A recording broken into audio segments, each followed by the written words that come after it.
Ecclesiastes 2, our text today, will be the first 11 verses of this chapter. And it's a lengthy portion. We're going to dive right in a moment.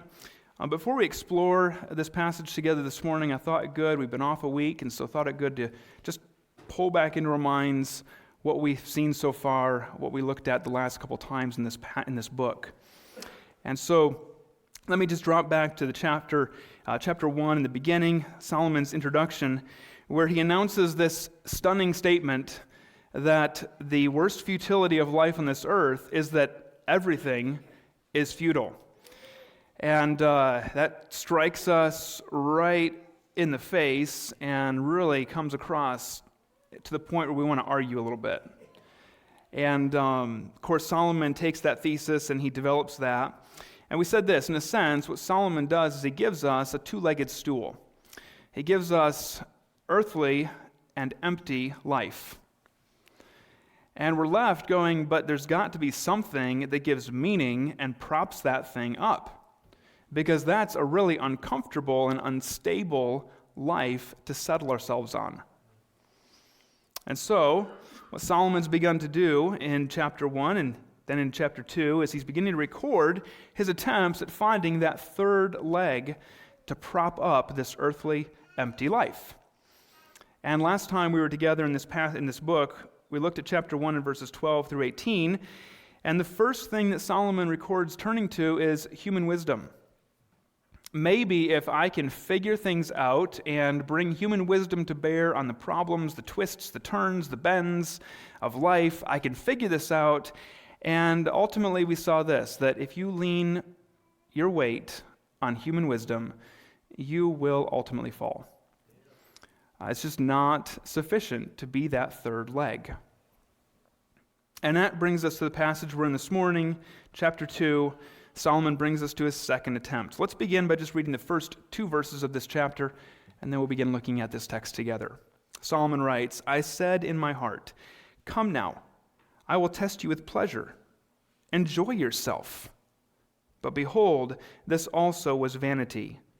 I said of laughter, 'It is mad,' and of pleasure, 'What use is it?'" And if you keep reading, as we will look at more of this passage in a moment, it's pretty clear pretty quickly that what Solomon's turning himself to here is pleasure.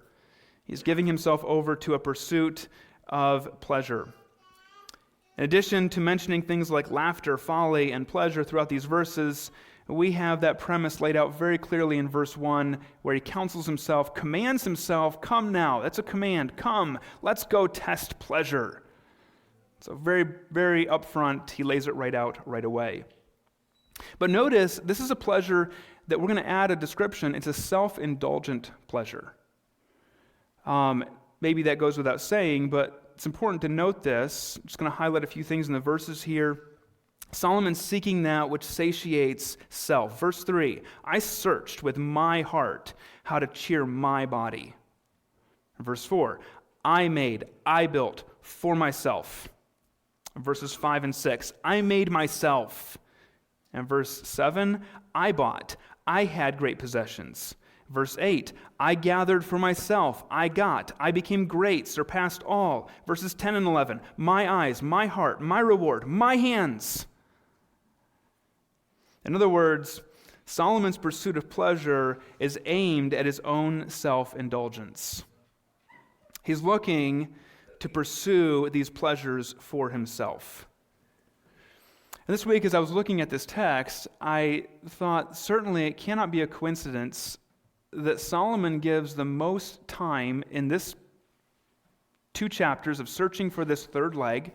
He gives the most time to the thing that I would argue is the thing that generation after generation after generation we tend to run after the most to find meaning in. You think of the other things, just compare the other things for a moment. Intellect, wisdom, some of us have ability to maybe intellectually go far, think hard, go long, go deep, figure things out. But, if I'm honest, I don't feel like I have that ability. I don't know that I can really figure a lot of deep things out, okay? And maybe you're there too. All right? Or think about even job, career, as he goes to later on in chapter 2. I'm going to give myself to my work. And maybe some of us go, well, I don't really have a job that I can look at and go, boy, I'm just going to throw myself into that and find meaning in life. Right? But pleasure, we may not be able to pursue it on the scale that we're going to see Solomon pursue it, but we have ways and means of pursuing pleasure today in our world that is available to every single one of us. If nothing else, because we walk around with a little box in our hands that is a fountain of all these things, right? So pleasure is certainly one of those things, self-indulgent pleasure is certainly one of those things that most men and women searching for answers and meaning to life are going to pursue and at least test out. And Solomon actually gives us his conclusion right at the beginning. He's going to repeat it at the end, but look at verse 1 with me. He begins this, but behold, this also was vanity. There's our Hebrew word again, havel. This is vanity, describing the pursuit of self-indulgent pleasure. It's futility. And verse 2 seems to highlight specifically the sense here of this word is a pointlessness. Look at verse 2. I said of laughter, it's mad, and of pleasure, what use is it? Now, it's not clear if the words laughter and pleasure in verse 2 are supposed to refer to different types of pleasure, enjoyment in life. Some have argued that laughter is this more surface pleasure, merriment kind of thing, and the other word is a little more deeper pleasure. I don't know, just kind of both ways. I would say this, what seems to be the case is Solomon's highlighting the extreme lack of satisfaction to be found in any kind of self-indulgent pleasure. And what he describes here as madness, when he uses that word madness, that's a word that's interesting if you look at it in our scriptures. It's very often translated praise. So if you think of the Psalms, and when they talk about praise God, that's the word used here, translated mad in the ESV. It can be used in a positive way. It has the idea of boasting, but it also can be used in a negative sense. In the sense of boasting about self, arrogant boasting, or sometimes it's used this way, foolishness. You've heard someone spouting off about themselves, just running, and you go, that's foolishness. I don't have time for that. That's this word. And maybe the best sense that helps us go, okay, I see what's going on here, I think is for us in 1 Samuel chapter 21. This is the story of David fleeing King Saul, and he runs to his enemy, the Philistines, in the city of Gath. And he gets there, and the Philistines go, hey, we know this guy. Isn't he the one that all the Israelites sing, hey, Saul's killed his thousands, but this guy's killed his 10,000s?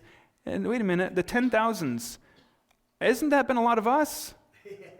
And all of a sudden David goes, uh-oh, I'm in trouble. Right? He fears. And so what he does is he begins to act like a crazy man. We're told this, that David, when he gets there, he pretended to be insane in their hands. That's our word. And so maybe this translation is spot on. Another translation says it this way, I said to myself, have fun and enjoy yourself. But this didn't make sense. Laughing and having fun is crazy. What good does it do? All of that to say this, where he's laying out, here's my premise, I'm going to check out pleasure, self-indulgent pleasure, just going to load it up. And here's my conclusion, I'll give it to you right at the start. It's pointless. Which brings us to the main point this morning, the proposition we're going to work with, and that is this, when self-indulgence becomes the end, there is no end to self-indulgence. And that has a couple meanings here. One, there's no end to self-indulgence in the sense you can never have enough to satisfy. See, that the catch with self-indulgent pleasure is that it gives you just enough to keep you coming back. And you never have just enough. But the other part of this is there's no ultimate end in the sense of Solomon's words, what's the point? What's the end of all this? So how does Solomon get to this conclusion? That's a pretty strong statement about a very large arena of life, like pleasure. Well, he does just what he commanded himself to do. He tests it out. And so verses 3 through 10 describe that test. We're going to look at that. And there's three things we're going to look at, ways that we're going to just take categorically here. I think this is going to help us also bring this to application as well. But three ways that he looks to pleasure to provide ultimate meaning, to prop up this thing, this empty earthly life. And the first thing is this. In verse 3, first he tried consuming things that would bring pleasure. There's a consumption happening here in verse 3. If you look, Solomon turns to consuming wine to cheer his body, he says. And if we just note a couple things about this consumption, first, it's from what's written here, this verse is a little hard to understand, the language is a little difficult, but what seems to be happening here is this consumption is both an end, but also an aid to pleasure.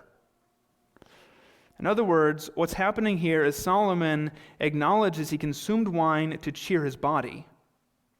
I'm going to find pleasure in drinking this. But he also refers to it as being a means of learning how to lay hold on folly. So he's going to use this to somehow help him learn about pleasure, folly. All right? And I think there's something that we'll look at in a moment of how that works and how that would play out. Solomon takes what would have been a standard aspect of life, wine, and he uses it not merely to quench thirst or cure sickness, but as a source of pleasure itself. It becomes the end, as well as the aid. And the aid here, I would describe it this way. If you think about this man, as we're going to see, Solomon is king. He's king over a vast nation. And if you read his account in 1 Kings chapter 3 up through chapter 11, you follow the story of a man who should just grow in your mind as far as his oversight, his involvement, his leadership, his reign. You see a man, by the end of his story, you see a man who's really, in a lot of ways, got his fingers in everything. He's ruling over this vast nation. He's organized and coordinated. He's dealing with the pressures of that kind of a kingdom. A lot of stress, right? How do you just back off all of a sudden and go and pursue pleasure when you've got pressures like that? I think Solomon's giving us a hint. Look, I'm going to go ahead and drink wine, consume this for my own pleasure. I'm going to look for pleasure here, but I'm also going to drink this because I think it will relax me, help me kind of ease back off the stress a little bit, and now I can enjoy and kind of not be so worried about all those things going on. I'm not so uptight. Well, wine can do that. So first thing to note is this is both an end and an aid to pleasure. Second, notice his consumption is regulated pleasure. Solomon speaks of his mind still guiding him with wisdom. There's a little debate about what that exactly means. I land on the side, I believe what Solomon's getting at here is that even though he was using this consumption of wine, he's still keeping his wits about him. And he's doing so because he's still trying to, as he's doing this, he's very cognizant, I want to be able to evaluate pleasure and evaluate these things rightly. So in other words, it seems like Solomon is saying, I'm not going overboard here, I'm not getting just drunk and inebriated with no thought of what's going on. I'm entering into this and I'm keeping my wisdom about me to be able to evaluate this. It's a regulated consumption, a regulated pleasure. Maybe the words of King Lemuel's mother in Proverbs 31 were even around in Solomon's ears at this time. Those words say this, it's not for kings, O Lemuel, it's not for kings to drink wine or for rulers to take strong drink, lest they drink and forget what's been decreed and pervert the rights of all the afflicted. Maybe in Solomon's mind, he's very aware, look, if I go too far with this, everything's going to flip the other way. It's possible. Regardless, there seems to be some regulation here.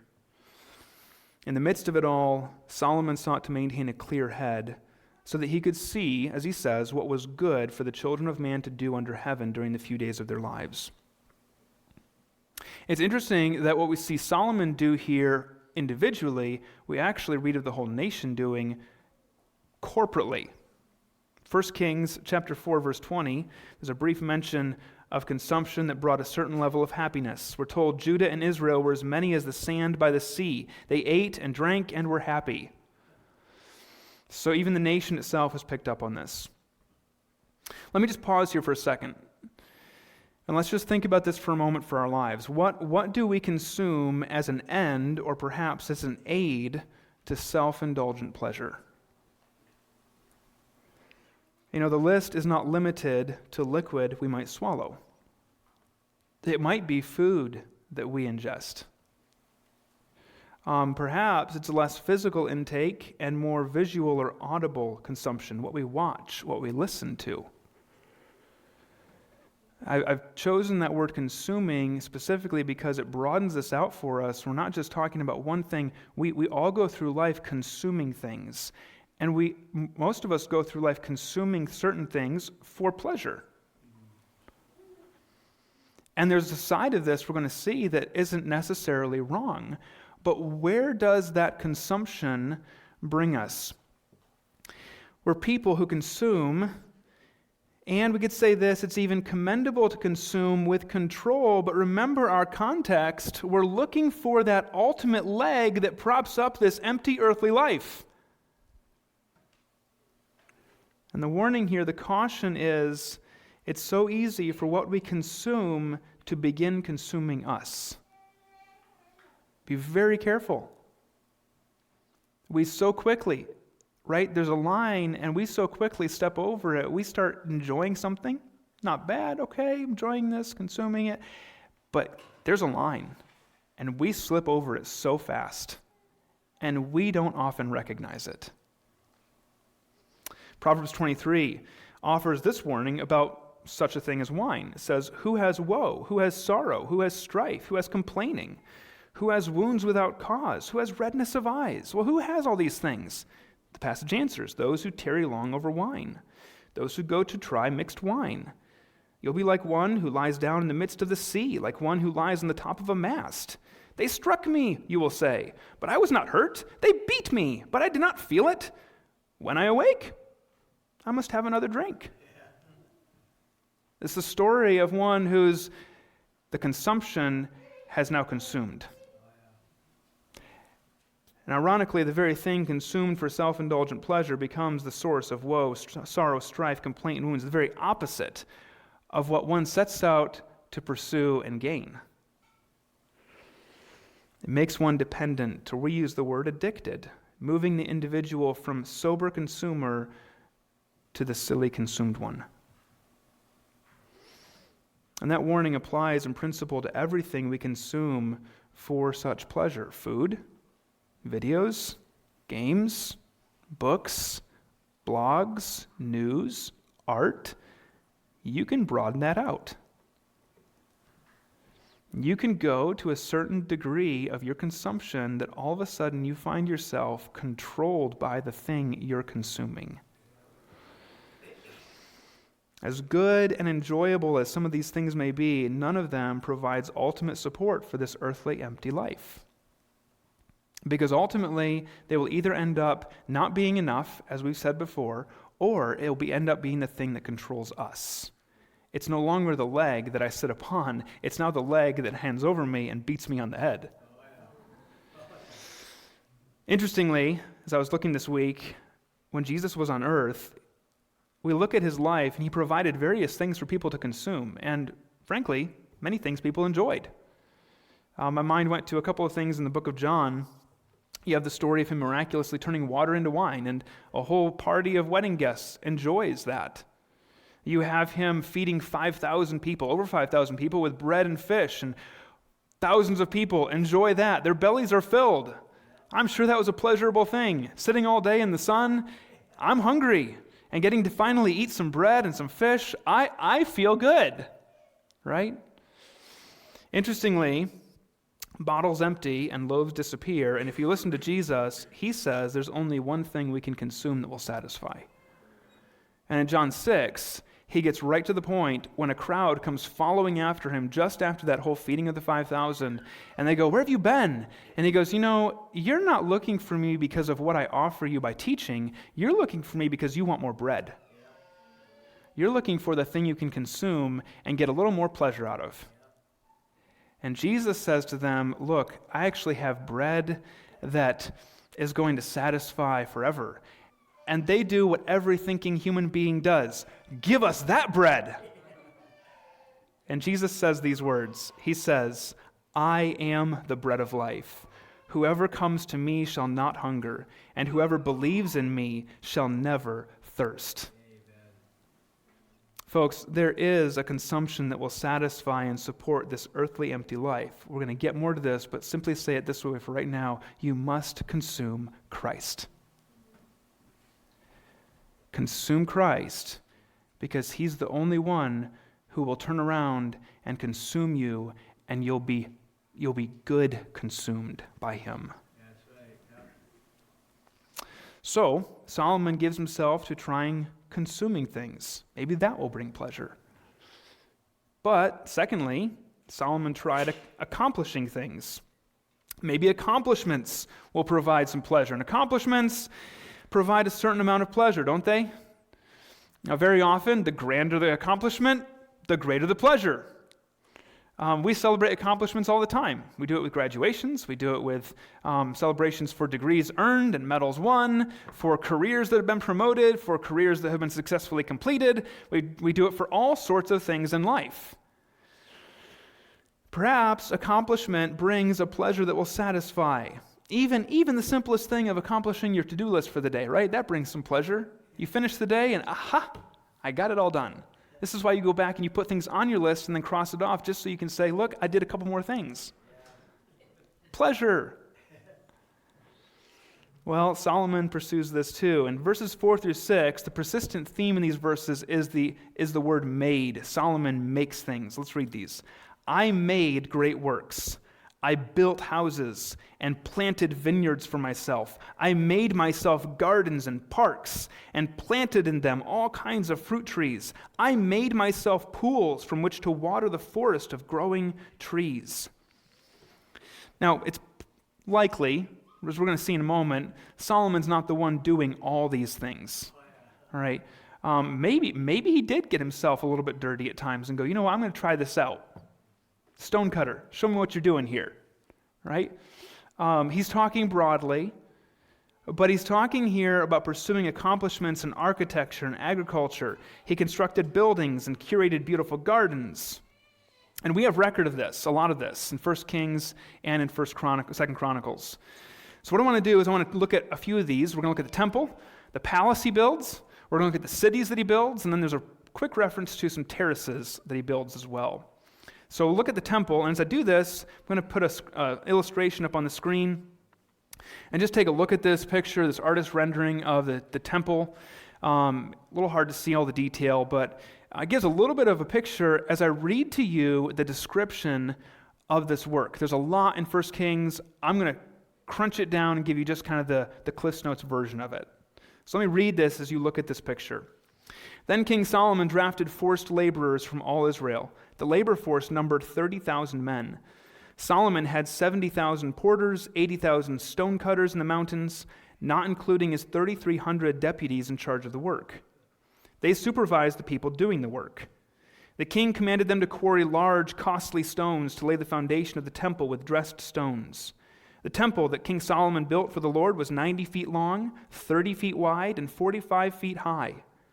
The temple's construction used finished stones cut at the quarry, so that no hammer, chisel, or any iron tool was heard in the temple while it's being built. When he finished building the temple, he paneled it with boards and planks of cedar. Next, Solomon overlaid the interior of the temple with pure gold.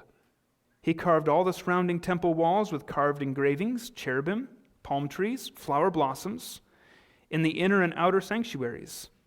He overlaid the temple floor with gold in both the inner and the outer sanctuaries. In his 11th year, the temple was completed in every detail and according to every specification, so he built it in 7 years. How do you think Solomon felt after the 7 years were done? Do you think he had a little bit of pleasure as he walked out and sees this glistening building, gold, sitting in his city? And maybe even the thought, I did that. Or what about this? There's more. We're told about the palace. Solomon completed his entire palace complex after 13 years of construction. It took 7 years for the temple, 13 years apparently for his palace complex. He built the house of the forest of Lebanon. It was 150 feet long, 75 feet wide, 45 feet high. He made the hall of pillars 75 feet long, 45 feet wide. He made the hall of the throne where he would judge, the hall of judgment. It was paneled with cedar from the floor to the rafters. Solomon's own palace where he would live was of similar construction. And he made a house like this hall for Pharaoh's daughter, his wife. All of these buildings were of costly stones, cut to size, and sawed with saws on the inner and outer surfaces. From foundation to coping, and from the outside to the great courtyard, the foundation was made of large, costly stones, 12 and 15 feet long. Folks, I'm just 6 feet. Okay, lay me on the floor, 2 of me, and there's the small stones that were used on the palace. Go 3 more feet, there's the big stones. Those are just the stones. He panels the whole thing with cedar. 13 years. And oh, while I'm at it, I'll build a separate home for my wife. You think when he finished this, he had a little bit of pleasure? What must move-in day have been like? Hey guys, come check this out. There's another one. 2 Chronicles tells us of cities. At the end of 20 years during which Solomon had built the Lord's temple and his own palace, Solomon had rebuilt the cities Hiram gave him and settled Israelites there. Solomon went to Hamath Zobah and seized it. He built Tadmor in the wilderness along with the storage cities that he built in Hamath. He built Upper Beth-horon and Lower Beth-horon, fortified cities with walls, gates, and bars. Beleth, all the storage cities that belonged to Solomon, all the chariot cities, the cavalry cities, and everything Solomon desired to build in Jerusalem, Lebanon, or anywhere else in the land of his dominion. This man's going on a building spree. You know what? Jerusalem's not enough. Temple's not enough. Palace isn't enough. Let's go do some cities, guys. Do you think he had pleasure when he finished and stepped back and looked out and he could ride anywhere he wants, and as he goes by, oh, I built that city. See that one? I built that. See that one? I built that and I populated it. I put all the people there. It's booming because of what I did. Do you think there was some pleasure in his heart at all the work done? And then there's this brief mention in 1 Kings 9 of what are called terraces. It talks about some supporting terraces built in the walls. And these terraces he built along with the house he built for his wife, the daughter of Pharaoh.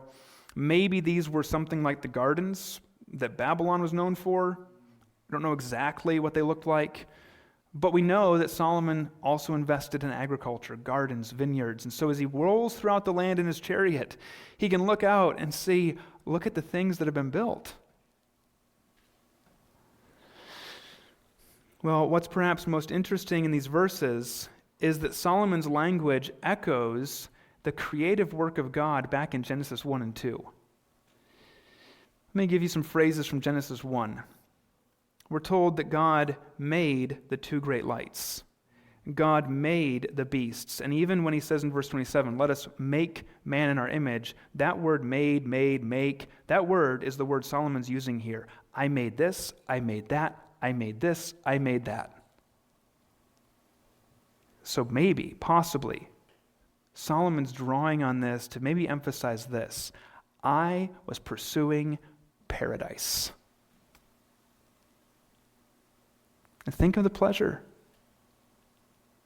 Think of the pleasure this man would get out of seeing the beauty, the grandeur, the scope, the scale of everything he's put his hand to.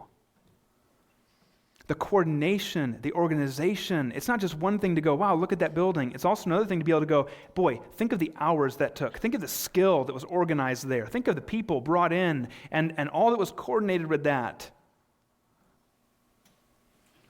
Pleasure. Does it work? Does making self-indulgent pleasure through accomplishment, the grand goal, prop up this earthly, empty life? Well, to answer that, let me give you a quote from a 60 Minutes interview. It's more recent in history, but a 60 Minutes interview with a name that we know well, Tom Brady. He just won his third Super Bowl ring. And in this interview, he was asked something about if 3 was enough. And his response illustrates the elusiveness of self-indulgent pleasure through accomplishment. Here's what he replied. Why do I have 3 Super Bowl rings and still think there's something greater out there for me? A lot of people would say, I reached my goal, my dream, my life. Me? I think it's got to be more than this. I mean, this can't be what it's all cracked up to be. And the interviewer then asked Brady, what's the answer? And Brady responded this way, I wish I knew. I wish I knew. Certainly not the same wealth and status of Solomon, but here's another individual who's achieved great things, accomplishments, that most of the world would go, I would just love one of those. That'd be cool, right? I would love a little bit of that fame, a little bit of that momentary success. And he goes, just want more. I don't know. And I don't even know if that's enough. I wish I knew. The problem with accomplishments is that they fade. They fall apart. Records were made to be broken. And because we know they fade, accomplishments lure us into a pursuit of the next accomplishment and the one after that.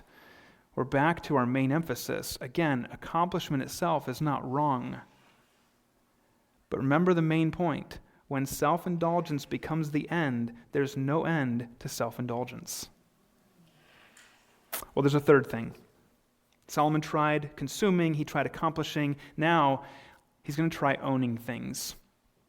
I tried owning some things. Maybe that will bring pleasure. Now, you've heard perhaps the lifestyle known as minimalism. It's kind of a fad these days. Minimalist lifestyle. Get rid of as much as you can and live as simply as you can. Maybe a good idea. Not Solomon. Okay, he's going to do the maximized lifestyle. All right? So let's read. Verses 7 and 8. I bought male and female slaves, had slaves who were born in my house. I had also great possession of herds and flocks, more than any who had been before me in Jerusalem. I also gathered for myself silver and gold and the treasure of kings and provinces. I got singers, both men and women, and many concubines, the delight of the sons of man. Now we know from accounts in 1 Kings that Solomon had 40,000 stalls for horses and 12,000 horsemen. Just this morning in Sunday school, Greg was teaching us on the life of David, and we were looking at that story about Nabal. And Nabal in Scripture is described as a very rich man.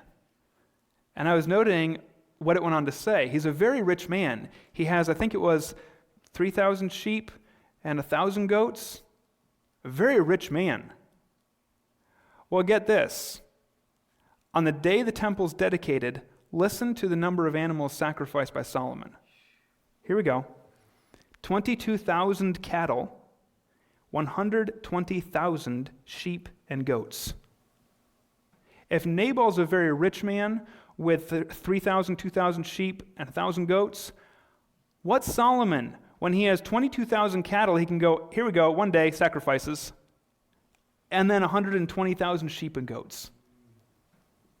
We get a little glimpse of the wealth this man has. He has slaves. He has servants, some born in his own house, which makes them his as well. You get this idea of just growing and growing and growing wealth. We have a glimpse of how much food it took to feed Solomon and his household just for one day. We add into this, 1 Kings 4, Solomon's provision for one day, 180 bushels of fine flour, 360 bushels of meal, 10 fattened cattle, 20 range cattle, and 100 sheep and goats besides deer, gazelles, roebucks, and pen-fed poultry. Well, he had a big household, I'm sure, with all the servants and whatnot to feed and take care of, but that's still a lot of food. And that's daily. Solomon, in essence, we could say this, he owned all the grocery stores and was able to feed himself and his entire household daily and had plenty of extra to just go and give whatever he wanted, however he wanted, whenever he wanted. His wealth staggered calculation as well. If you ever had that nibbling thought, if I only had a few more dollars, I'd be happy. Or I think someone once made the comment that when they were asked, how much is enough? Well, one more dollar. Right? The idea being just another dollar, just another dollar, just another dollar. There's never enough. Well, Solomon had incredible wealth. 1 Kings, again, records us some of this treasure. His fleet set sail we're told, and he came back first trip with 16 tons of gold. The Queen of Sheba shows up, and as a little gift to this great king, she gives him 4.5 tons of gold. All right? And then, we're told this, the weight of gold that came to Solomon annually was 25 tons. Now, I did a little calculation this week, because 25 tons of gold doesn't really do a whole lot for me, so let me give you a little bit of calculation here. 25 tons of gold worth today, the price of an ounce of gold today is just over $2,100. So let's cut it at $2,000 even, just to kind of keep things clean numbers, okay? $2,000 an ounce. $2,000 an ounce, 25 tons of gold would be worth $1.6 billion. All right?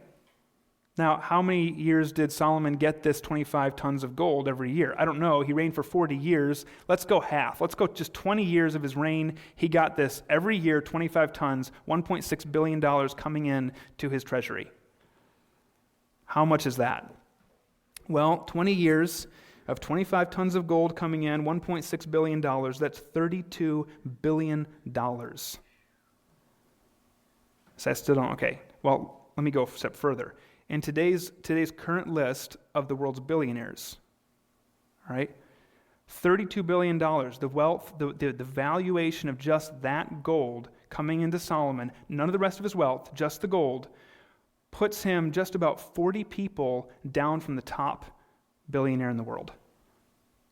So add in everything else Solomon has, the spices, the precious stones, the silver, everything else in his wealth, Solomon's easily in the top 40 billionaires in the world today. Perhaps even the richest man. He has everything. Folks, even those numbers, I sit and I go, I have no idea how to even compute that. Except to go, that's insane. In other words, this man had all sorts of wealth that he owned. And we're told this in verse 8, he gathered to himself choirs and concubines. There's a little bit of a discrepancy or misunderstanding or interpretation issue in that verse. If you're looking at a King James, you might see just musical instruments. He gathered choirs, singers, and musical instruments. The word translated musical instruments there, though, seems to be better understood to be the word, as in the ESV, concubines. There's a little bit of discrepancy, not sure, some lack of clarity there. I think in the context, it's probably best to go with that word concubines. We know this from 1 Corinthians 11, that Solomon amassed 700 wives, 300 concubines. In other words, this man is indulging himself in every possible pleasure, and everything is but ownership to him. The whole concept here is, what can I amass to own for myself and my own ends? And so he dives into the arts. He dives into intimacy. And he has given himself to every kind of sensual pleasure he could to see if it would prop up this earthly, empty life. And it's ironic, isn't it? If you look at 1 Kings 11 and verse 3, we're told that the very thing that Solomon gives himself to, these women, for pleasure, end up turning him and being his demise. Maybe that's what drives him later on to encourage his son in Proverbs 5, beware of the forbidden woman. Who is that? Well, Solomon, it was the 999 women you married after the first one. And he says, my son, if you go after this, you will give your years to merciless, and at the end of your life, you will groan. And I can't help but think Solomon's speaking there with a little autobiographical tone. I groan today. Self-indulgence. When self-indulgence becomes the end, there is no end to it. Jesus dealt with this tendency to pursue meaning and ownership. In that Sermon on the Mount, he says this, do not lay up for yourselves treasures on earth. Ownership. Where moth and rust destroy, where thieves break in and steal, but lay up for yourselves treasures in heaven, where neither moth nor rust destroys, and where thieves do not break in and steal. For where your treasure is, there your heart will be also. Jesus addresses the ownership, the things we possess in our lives.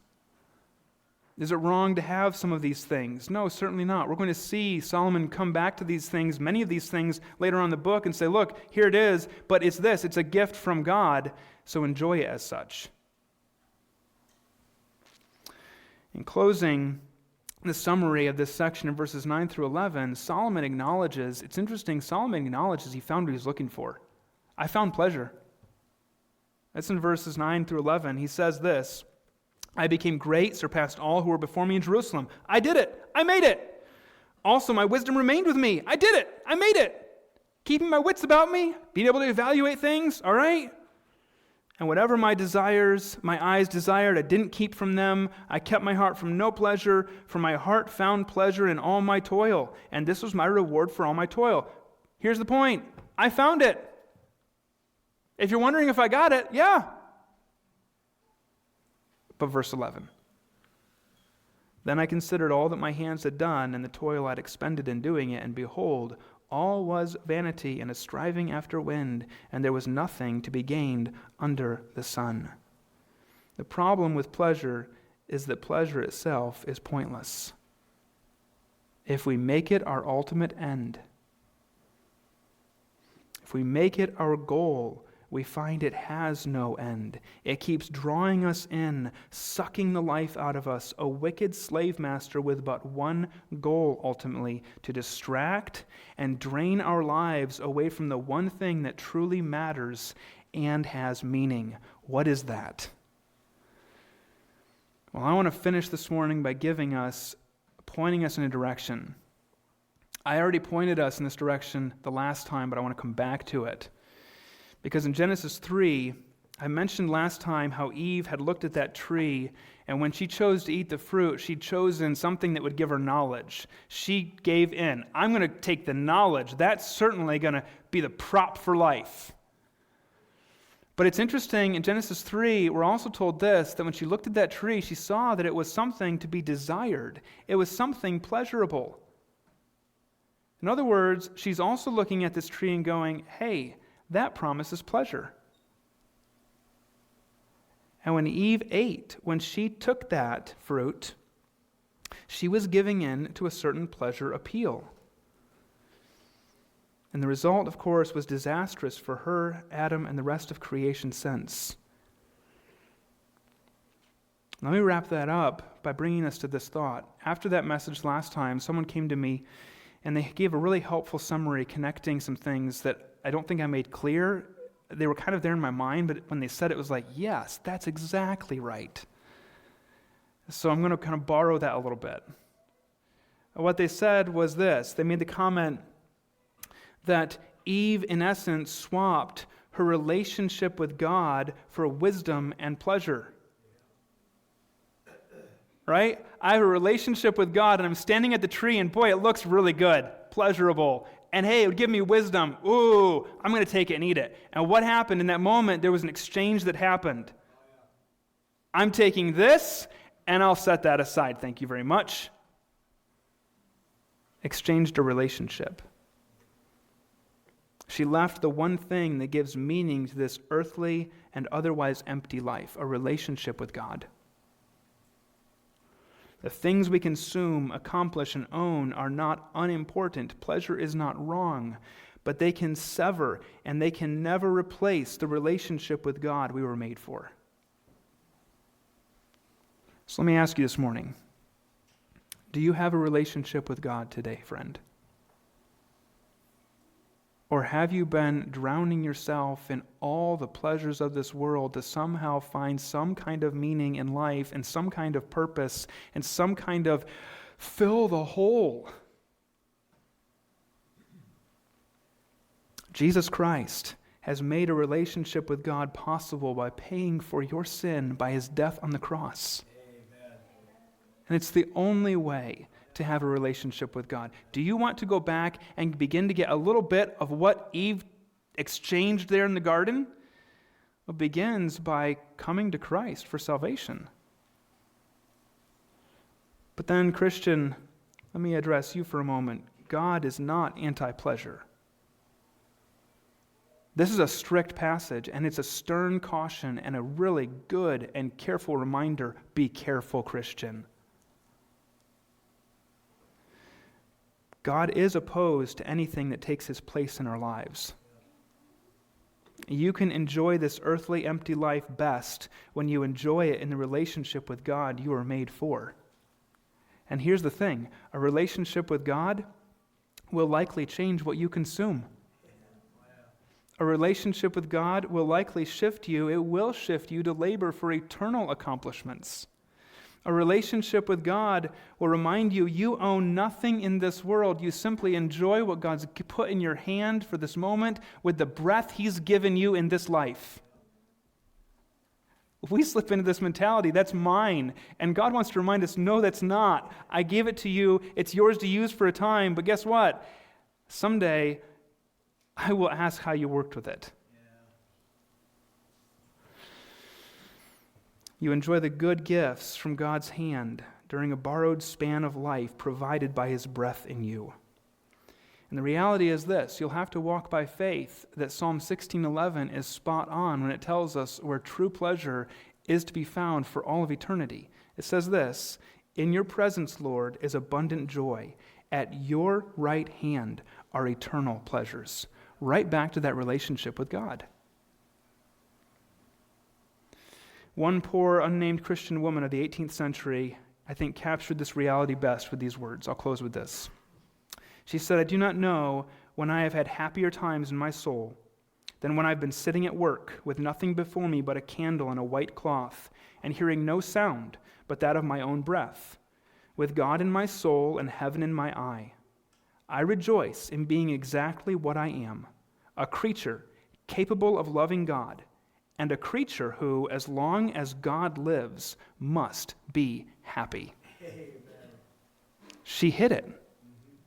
As long as God lives. How long will God live? Forever. As long as he lives, here's her conclusion. I must be happy. I may not have any even close piece of what Solomon enjoyed in this life. And yet if I have God, if I have Christ, dear friend, you must be happy. At his right hand are pleasures forevermore.